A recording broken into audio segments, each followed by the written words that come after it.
As you probably have noticed, we're going through this great pandemic that none of us ever thought we would go through in our lifetime.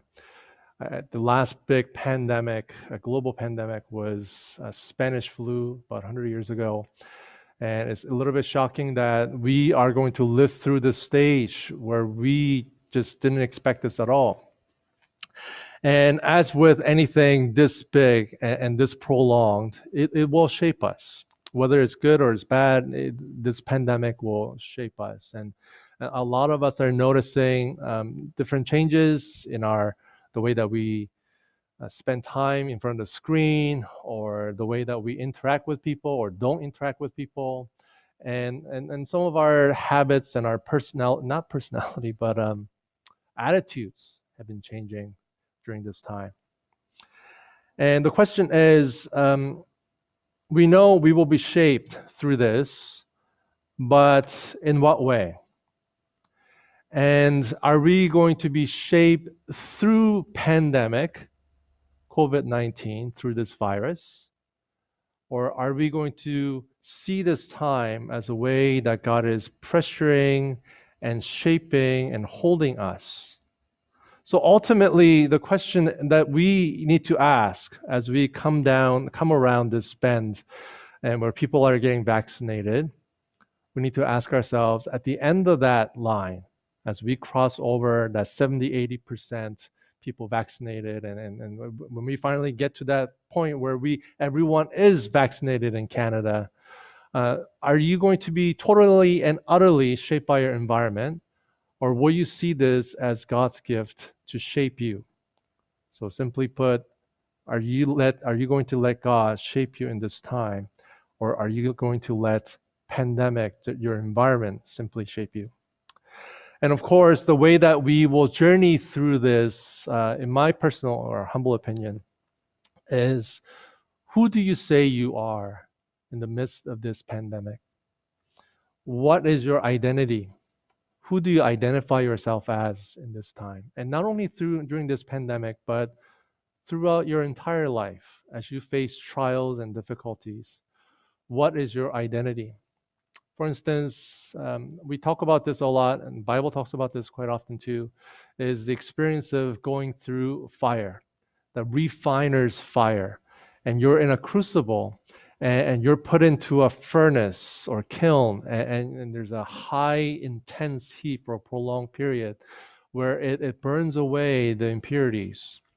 But what I want to emphasize here is not that just, there's an impurity that is burnt away and the precious metal, it remains at the end of this experience. But if you go into the crucible thinking that you're magnesium, then at the end of the crucible moment, all the magnesium will be burnt by the fire, and what remains is silver. So if you identify yourself as magnesium, I know it sounds kind of funny, then trial will be nothing more than a moment where you get burnt up, senseless, meaningless, you have lost everything, and this is incredibly crushing moment in your life. But I think we have the alternative in God, that we enter into the fire, in the crucible, not thinking of ourselves as magnesium to be burnt, but silver to be refined.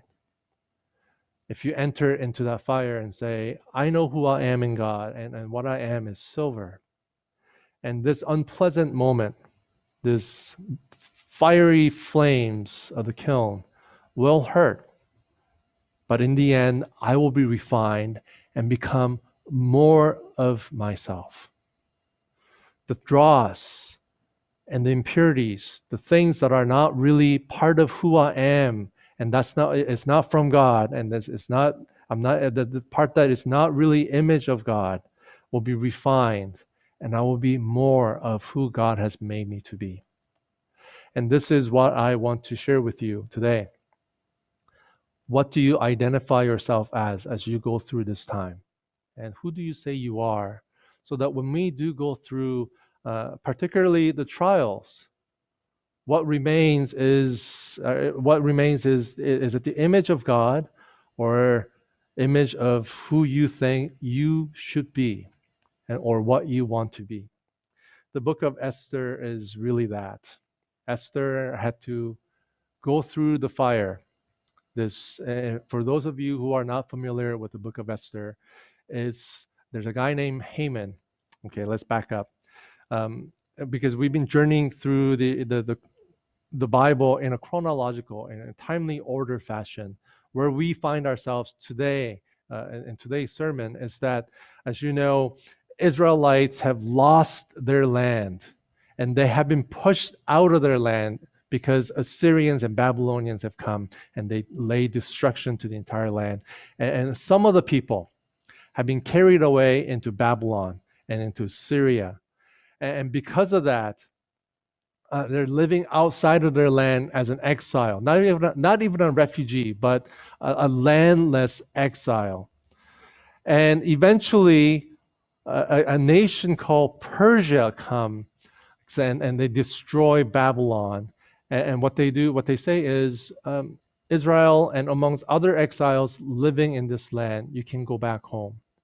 So some of them have decided, I'm going back to Jerusalem.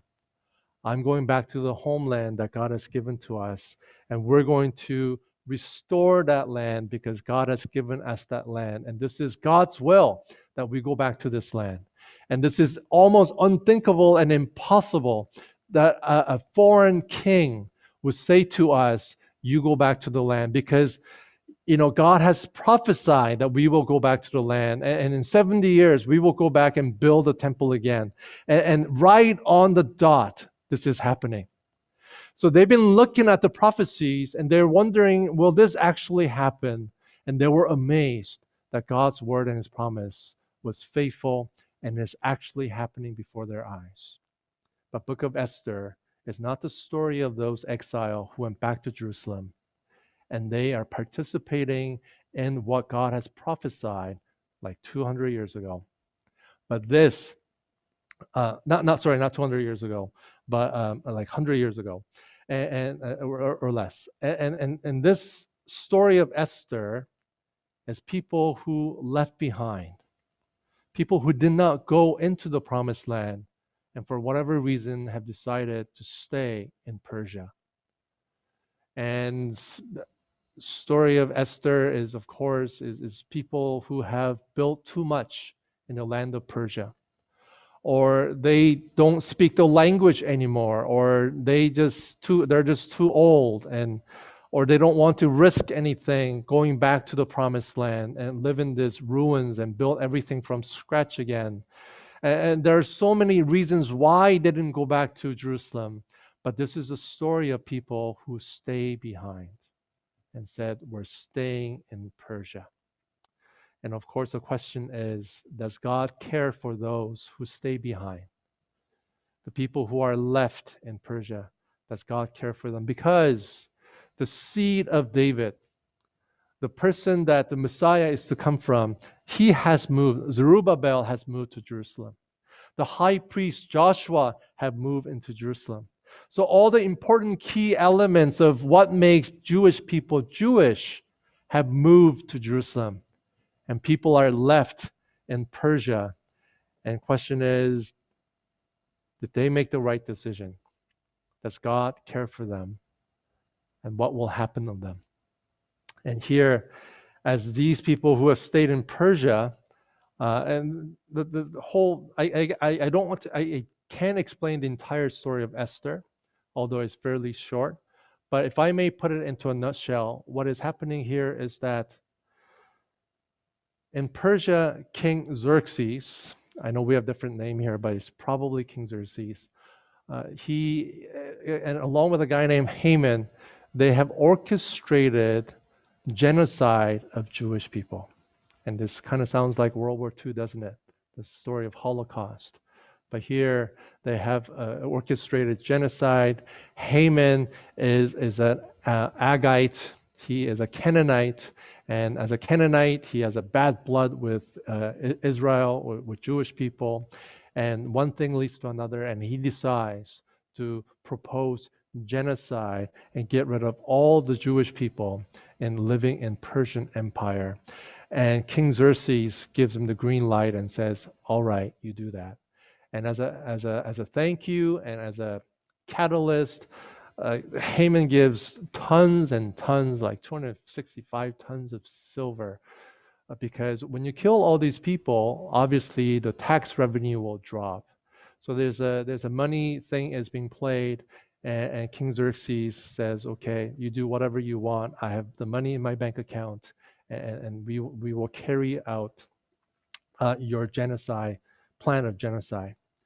But before that plan was hatched in the royal palace in Persia, there was a Jewish woman by the name of Esther who gets chosen as the queen of Persia. She was a beautiful girl, and King Xerxes took liking to her. And of course, the word God, the name of God, or anything that has to do with God is not mentioned in Book of Esther. God is surprisingly absent and silent through all of these things. So if you believe in God, then you would believe that God has put Esther in the palace for time before the story, the plan of genocide has actually been hatched. But if you don't believe in God, you would just simply see it as a coincidence. And that's something that Book of Esther, the writer of the Book of Esther, is to get the readers to decide, is it a coincidence, or do you think God is behind it all? Because God is eerily silent and he is not mentioned at all. Because of this, many people struggled and they fought hard. Even to this day, they're not sure whether Book of Esther should be included in the scripture. But it has made itself into the Bible, and we read it as God's word. But the original intent of the author is to get the readers to make up their mind. Is this God or is this coincidence? And here Esther herself has to make up her mind. Is she queen of Persia? Is that her true identity now? Or is she a child of God? Is she going into this crucible of this genocide plan where all the Jewish people will be wiped out? Is she going to sit on the sideline and say, "I'm queen of Persia, no one can touch me. Every one of my people can die, but I will be spared. And I am the lucky one. I just got super lucky. I won the lottery. I'm beautiful. I have what it takes to be part of this Persian culture and empire. I don't have to do anything." Or will she enter into this fiery furnace as a child of God and say, "I will lose, I will risk everything, and I will enter into this as child of God, and I will be more of myself." And chapter 4 is an important chapter in sharing how this story plays out. And here, Mordecai is her cousin / adoptive father of Esther. Esther's parents have died and she was left orphan. And Mordecai, her cousin, took her in. I guess there's a bit of an age gap there. And Mordecai, assuming by the position that he has in the Persian court, I guess he was well-to-do, which explains part of the reason why he didn't go back to Jerusalem. And here Mordecai meets with Esther. And Mordecai tells Esther about this genocide, the plan of genocide. And chapter 4, verse 12, and they told Mordecai what Esther has said. And then Mordecai told them to reply to Esther. So Esther and Mordecai are going back and forth because Mordecai can't enter into the palace where Esther is. So they're playing text messages with actual people, just going back and forth. And Esther's saying, "Say this." And then Mordecai says, "Well, I'll say this back to Esther." And here Mordecai says, "Do not think of yourself in the king's palace. You will escape any more than all the other Jews. For if you keep silent at this time, relief and deliverance will rise for the Jews from another place." So Mordecai is saying, you might be safe. Okay? Although you shouldn't think that you'll be safe, but you might be safe. But if you keep silent and you don't do anything, God will do something. God will rescue us through another means. There'll be someone else who will rescue us. But Mordecai says to Esther, but you and your father shall be, well, okay. And who knows whether you have not come to the kingdom for such time as this. So what is Mordecai saying? You are Jewish, yet you became queen of Persia. Maybe that is because God wanted to use you for times such as this. So will you keep silent? Or will you see yourself as part of God's people and speak up? And Esther says to Mordecai, pray for me, fast for me. I will do the same. And I will approach the king.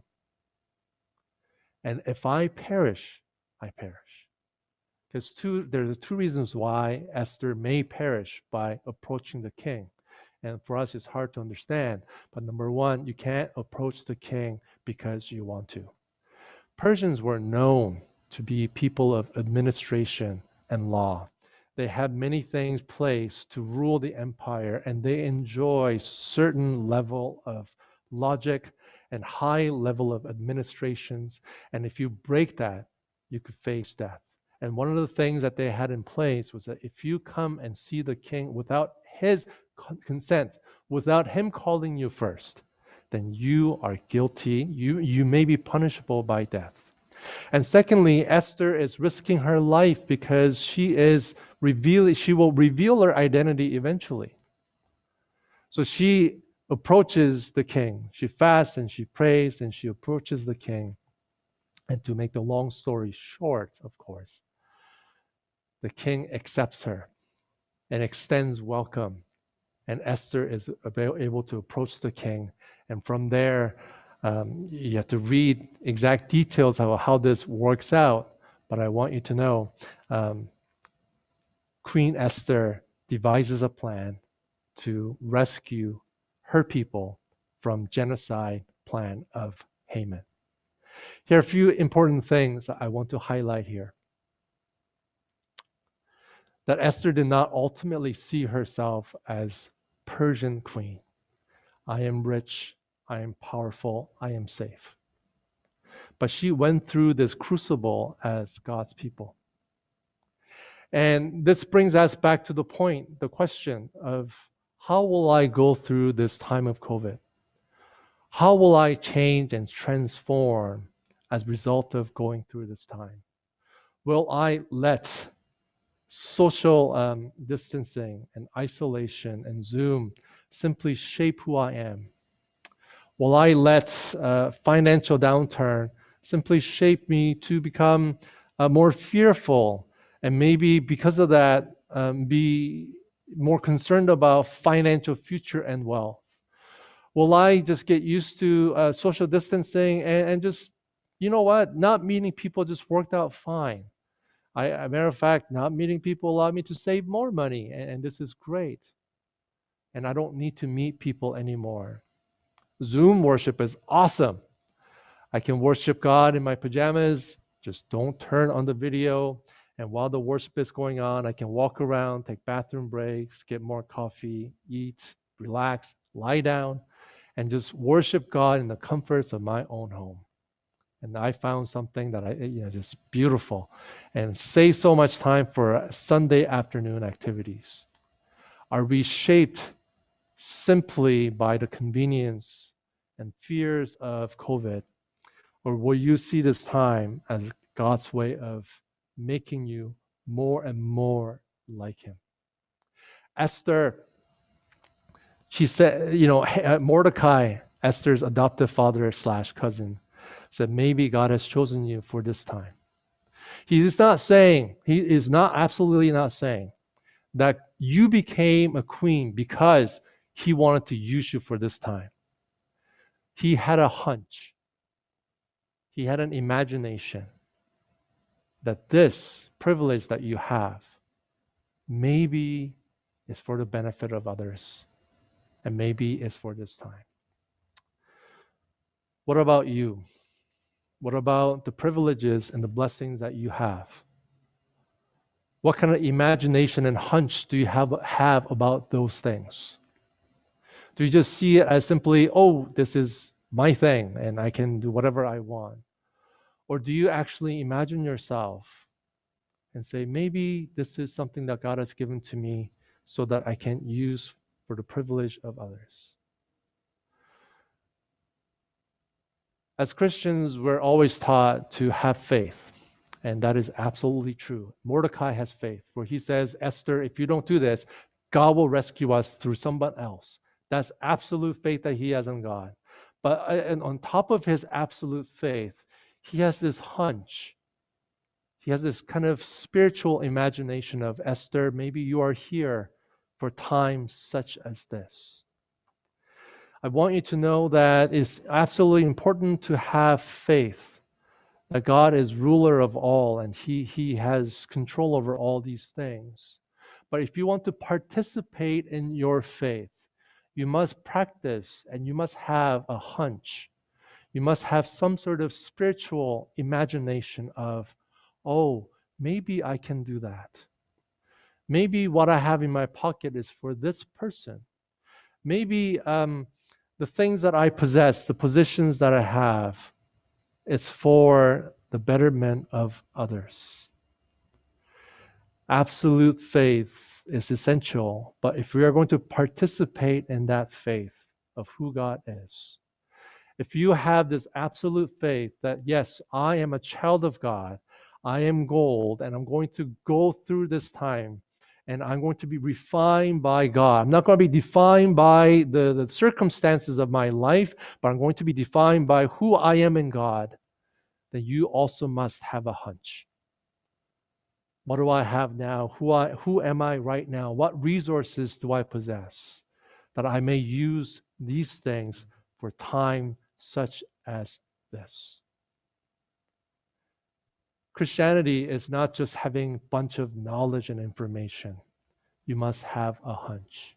You must have imagination and say, and just look to Esther and say, maybe what I have is for someone else. Esther is wonderful. One of the things that I struggle with today's sermon is because there's so many wonderful things, and I'm using them as some of them as a sprinkle, like salt and seasoning and spices, but all of them deserve to be a full entree meal. But one of the things that Esther says here is that if I perish, I perish. So maybe I'm queen for times such as this, and I'm going to risk it. I'm going to participate in God's that truth that we are God's people and that God has sent his people back to Jerusalem. And just like that, I trust in this God. I am a people who left behind, people who didn't go, but I know that God still loves us, and I want to participate in my faith. But if I perish, I perish. What I want to do here, brothers and sisters, is to say that there are times where God, when we participate in God's will, in our faith, that God redeems us, like he did to Esther and he did to people of Jewish people at the time. If I perish, I perish, but God says, you will not perish. And he has redeemed them. But there are times where that faith doesn't seem to work. It fails utterly, and we all perish, and we all go down the drain.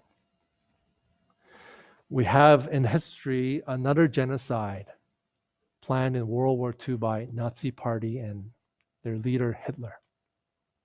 They concoct this idea that Jewish people are to blame for their economic downturn. And in order for true race to rule on this earth is Aryans, people who are endowed with good genetic information, blonde eyes, blonde hair and blue eyes. And these are the people that is superior to all. So the people of Jewish descent were gathered up in a train. They were stripped naked. Their hair were shaved and used as mattress bedding in Christian, and some of them were killed and they're skinned alive to be made into lampshades. Tooth fillings were pulled out and they were made into jewelries to adorn the Aryans, the people who truly deserve to live and deserve to rule. And when they were being executed and they were being pulled into the gas chamber, they stripped them naked so that they would lose every sense of dignity and what it means to be a human being. And that was their goal. That was the goal of Nazis. We will strip you of your humanity, and we will show you that your God, that you claim to be absolute, your God that has made everything, your God who sees you, who gives your identity as people, is no God at all. Genetics at the end of the day, science at the end of the day is what is important, not your God and not your beliefs in this relational, benevolent, personal God. We will crush you and crush your God. And it almost did. Jewish people wondered, is our covenant, the promise that God has made to our forefathers, to Abraham, and the prophecies of Jeremiah and Isaiah, that I will bring you back to this land, and I will bring all nations back to Jerusalem, and every knee shall bow, and every tongue confess that God is God of all, and that you will be a place of peace, and you will be people of blessing, and everyone shall come and know your God as their God. Has that covenant been expired? Why doesn't God help? Many Jewish people said, when I saw babies killed right before my eyes, and I lost my large family, and I'm the only sole survivor of the Holocaust, right there and then, I lost my faith in God. How can God do this to us? What is the purpose of all this? Here, despite all the unimaginable suffering, where people were perishing one by one and by the droves, by the trainful, in places like Auschwitz, Holocaust survivors came back. And there's this one couple that I want to speak to you, a family of Daum. The father and the mother, they were both survivors of Holocaust. Father kept his faith. He said to his son that you will not understand everything about God, and I don't want to believe in God where I can understand everything about him. He has his ways, and we must still trust in God. However, his wife was different. She said, when I go to heaven and see God, I will turn the table and ask him, where were you? What have we done that was so wrong that you would kill our people in the way? Why didn't you help us? Why didn't you stand up for us? Where are all the miracles that I read about as a child? Why didn't you help? And she said, that is what I'm going to say to God when I meet him. Many Jewish people have suffered, but at the end of the day, they said two things. One, your suffering must be dealt with. And defying God in that way, saying to God, where were you, is a true response to the suffering and the silence that you have received from God. You can't minimize your suffering. You must tell God everything as it is and how you have experienced it. However, there's another response to God in faith, and that is to rebuild. After World War II, this incredible anti-Semitism, the hatred toward Jewish people, have spurred on the international community to give Israelites their own land where they can protect themselves and they're away from the dangers and the racism of the rest of the world. Because of that and all various other reasons, in 1948, they have declared independence of Israel. And for first time since, I believe, 70 AD, there was a back and forth a little bit where they have sort of a control of their land. But at the first time since then, they get their land back.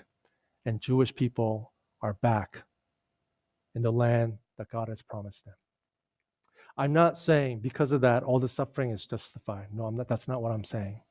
But the faith that Jewish people held, that there is reason and there's will of God, that God is doing something, and the way to participate in this incredible suffering is to rebuild. That's a true faith, to really let God have it and also rebuild. Those two things is what kept them going. And when they saw their land open up, they knew that God hadn't forgotten about them. Brothers and sisters, how will you go through this time? How will you go through any other suffering in your life and long, prolonged trials? Will you say, God, you have forgotten me? Or will you say, God, you're silent, but I know you will carry me through somehow, and I will rebuild because you have not forgotten. The people who are left in Persia, people who are with Esther, God has not forgotten about them. God didn't say, you didn't go to Jerusalem, so I don't love you like I love those other people that have gone back and who have committed. No, I love you. You're my people. I haven't forgotten about you. I will protect you. In 1948, when Jewish state was declared independent, Jewish people declared independence and they received their land again. That year, and since then, 95% of Jews living in Persia or modern day Iran, they have immigrated and they have come back to Jerusalem. Not all of them, but many of them. Do you know who Iranian Jews are? I mean, just historically, this is not just me spiritualizing it, but like in secular actual history, these are the people who were carried off in the days of Babylon and days of Persia. These are the descendants of people like Esther. They lived in Iran all these years from 325 BC to now, waiting for the land to open up. Sometimes God simply rescues us, and his response is swift and it's quick. But sometimes it is quiet. And Jewish people knew that the true miracle is no longer the pillar of fire and pillar of cloud, but changing a people's heart. And they have, during the Holocaust, they looked to the book of Esther, where no name of God is ever mentioned. There's no mention of covenant and God's promise and prophecies and all of these things. They looked to the book of Esther and said, we must respond to God, although his name is nowhere to be found and he is silent. We know that his hand is in the story of Esther. And because of that story, we know God's hand is here and now.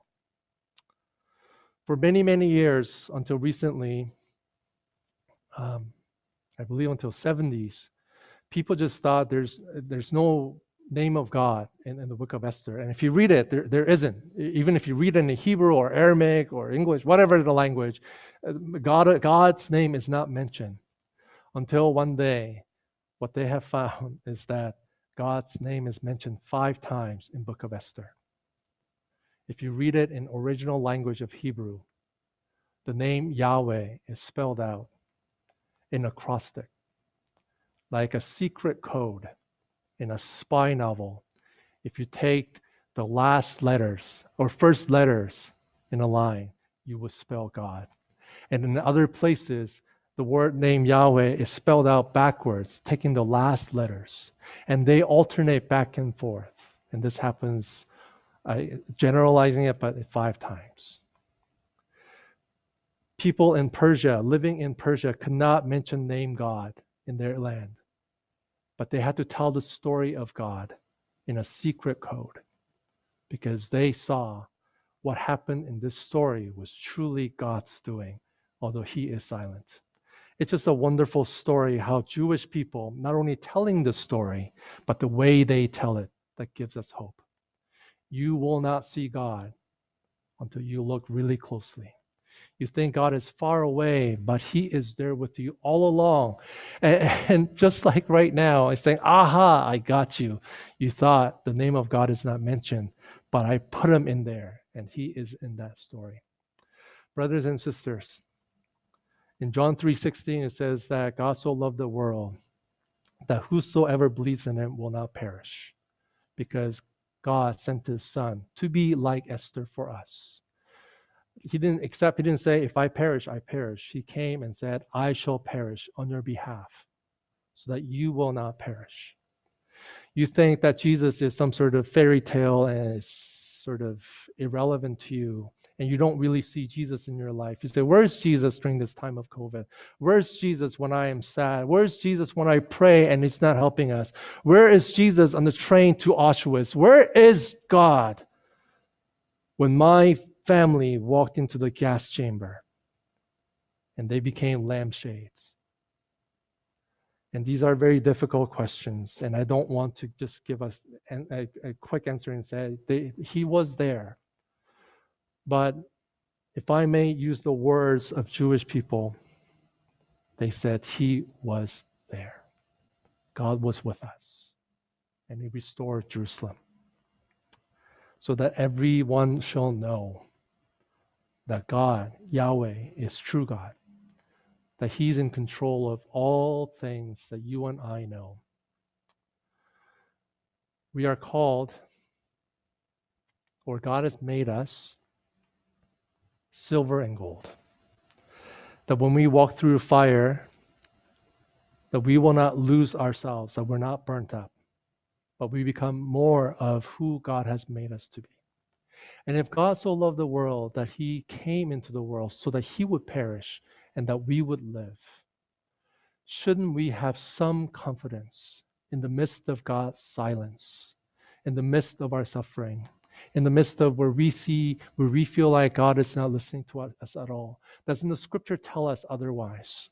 That he is with us. And that we go on the faith that yes, God will rescue us, but we're also going on a hunch.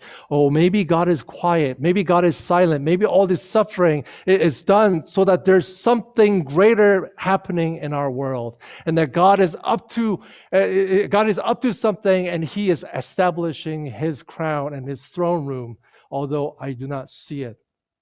If Jesus, the best man, suffered on the cross, then I shall participate in the suffering of God's silence, not as God turning his back on Persian Jews because we're not important.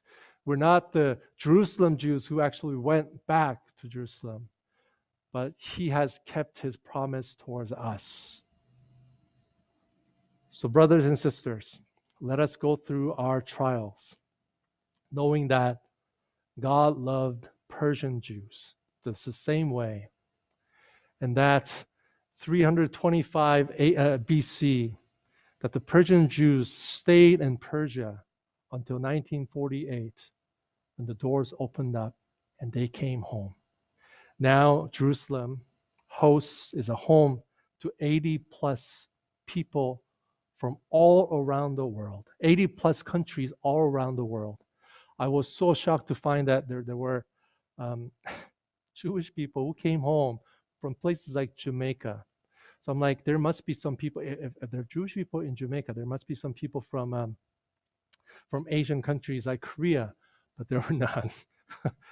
But from China, from Mongolia, 80 plus countries. In 1948, when the doors opened, they all came home. the prophecies of Zechariah was fulfilled. The prophecies of Jeremiah was fulfilled in 1948. And Jewish people all around the world have brought their best singers, as Paulson said, best dancers, and food and cultures and scientists and great minds and farmers, and they all came to Jerusalem to rebuild. The suffering that you and I experience today may seem unexplainable and senseless. And that we have absolute faith that God will do something, but just his silence is just crushing. But at times like this, brothers and sisters, you and I have to go on a hunch and use our imagination and participate into this trial and suffering. Jewish people's way of going on a hunch was that although you're dehumanizing me and you're trying to tell me that there is no God, you know what they did? And these are their words. These are their words. They met secretly to teach their kids how to speak Yiddish and Hebrew. They have met secretly to circumcise their infant sons. And they have met secretly to pray together. And even in the concentration camp, where all of these things were barred and closely examined so that they cannot keep their faith and practice their faith, what they did was when they walked into the gas chamber completely naked, Jewish people walked with dignity that they said, I'm a child of God. You may strip me of all things, but there's one thing you cannot strip away, and that is who I am. And they walked into that gas chamber with that faith. They lived out their faith in hunch and faith together.